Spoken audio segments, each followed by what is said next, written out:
Ouais, certaines tiges de sel confortables peuvent créer des inconforts. Attends, c'est pas une contradiction, ça là? Je vous explique. Beaucoup de compagnies comme Specialized ou Canyon ou Trek vont faire des tiges de sel et whisky vont permettre beaucoup de flexibilité finalement dans la tige de sel dans le but de diminuer justement les chocs et les impacts pour isoler au maximum les imperfections de la route. Pour la majorité, c'est quelque chose de bénéfique qui, oui, va faire une différence sur le confort. Mais oui, il y a des cas que ça peut créer des problèmes qu'on se doute peut-être pas toujours.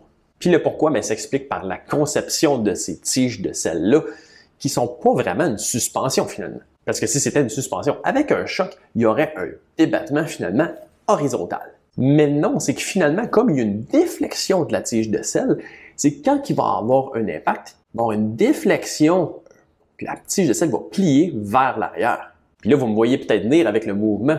Évidemment, oui, quand il y a une déflexion de la tige de sel, l'angle de la selle va bouger, puis pas nécessairement dans le bon sens. Donc oui, j'ai observé des cas que sur la route, ça devenait très inconfortable au niveau du périnée, au niveau de l'avant sur le nez de la selle, qui créait souvent aussi des engourdissements. Parce qu'avec des capsules gyroscopiques, j'ai déjà inséré ça sur une tige de sel pour voir c'était quoi le niveau de flexion, dans le fond, le degré d'angle qui pouvait faire varier ces tiges de sel-là.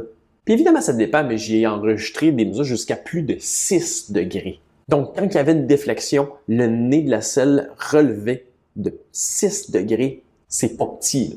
Évidemment, ça dépend toujours du gabarit de la personne et surtout de où ce que l'appui va être situé sur la selle. Parce que plus que la selle va être reculée sur les rails et où que la personne va être assise sur l'arrière de la selle, plus que ça va créer d'effet de levier qui va faire fléchir la selle vers l'arrière. Mais il y a des systèmes qui sont moins pires que d'autres aussi. Les tiges de sel de Canyon vont rester beaucoup plus droites que des tiges de sel comme Specialized. Mais je suis pas en train de dire que c'est nécessairement négatif pour tout le monde, mais c'est quelque chose que oui, j'ai observé qui peut se produire. Donc avant de penser que c'est nécessairement la selle le problème, c'est une autre piste de solution.